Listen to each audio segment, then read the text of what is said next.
अंबर पर चांद जब आए, प्यार बरसाए, हमको तरसाए, ऐसा कोई साथी हो प्यास दिल की बुझा जाए. മുൻ പ്രധാനമന്ത്രി രാജീവ് ഗാന്ധിയാണ് പഞ്ചായത്തി രാജ് നഗരപാലിക ബിൽ അവതരിപ്പിക്കാൻ വഴി തുറന്നതെന്ന് രാജ്മോഹൻ ഉണ്ണിത്താൻ MP. തൃക്കരിപ്പൂർ ഗ്രാമപഞ്ചായത്ത് വികസന സെമിനാർ ഉദ്ഘാടനം ചെയ്യുകയായിരുന്നു അദ്ദേഹം. 14ാം പഞ്ചവത്സര പദ്ധതിയിൽ തൃക്കരിപ്പൂർ ഗ്രാമപഞ്ചായത്തിന്റെ 2026-27 വാർഷിക പദ്ധതിയുടെ ഭാഗമായി നടത്തിയ വികസന സെമിനാർ CH ടൗൺ ഹാളിൽ രാജ്മോഹൻ ഉണ്ണിത്താൻ MP ഉദ്ഘാടനം ചെയ്തു. മതാത്മകമായൊരു സമൂഹമാണ് ഇന്ത്യ. ആ മതാത്മകമായ സമൂഹത്തിൽ നിന്ന് ഈ രാജ്യം ഒരു മതേതര രാഷ്ട്രമായി മാറിയിരിക്കുക. നമ്മുടെ രാജ്യത്തിൻ്റെ സൗന്ദര്യം എന്ന് പറയുന്നത് ബഹുസ്വരതയാണ്. യൂണിറ്റി ഇൻ ഡൈവേഴ്സിറ്റി, നാനാത്വത്തിൽ ഏകത്വമാണ്.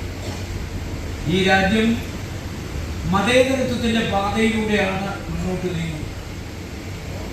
മാത്രമല്ല നമ്മുടെ രാജ്യത്തിനൊരു ഭരണഘടനയുണ്ട്. അതാണ് ഏറ്റവും പ്രധാനപ്പെട്ട കാര്യം.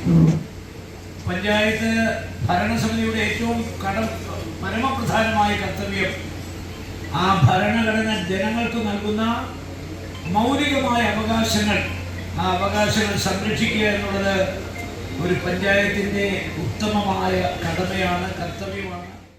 ഗ്രാമപഞ്ചായത്ത് പ്രസിഡന്റ് സാജിദ സഫറുള്ള സെമിനാറിൽ അധ്യക്ഷത വഹിച്ചു. ഗ്രാമപഞ്ചായത്ത് കരട് പദ്ധതി രേഖ മുൻ പ്രസിഡന്റ് സത്താർ വടക്കുംപാടിന് രാജ്മോഹൻ ഉണ്ണിത്താൻ MP കൈമാറി.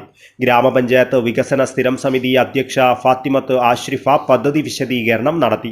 Vice president M Rajeesh Babu, ജില്ലാ പഞ്ചായത്ത് സ്ഥിരം സമിതി അധ്യക്ഷൻ M മനു, ഗ്രാമപഞ്ചായത്ത് സ്ഥിരം സമിതി അധ്യക്ഷരായ TS Najeeb, MK Prasanna, block panchayat അംഗങ്ങളായ VP Suneera, P Raveendran, MTP Shahina, P Sanal, ഗ്രാമപഞ്ചായത്ത് അംഗങ്ങളായ ഫായിസ് ബീരിച്ചേരി, M രാമചന്ദ്രൻ, ഗ്രാമപഞ്ചായത്ത് secretary Prameela Bobby, plan coordinator K Subhash, ആസൂത്രണ സമിതി ഉപാധ്യക്ഷൻ KV വിജയൻ എന്നിവർ സംസാരിച്ചു. News bureau, Cheruvathur.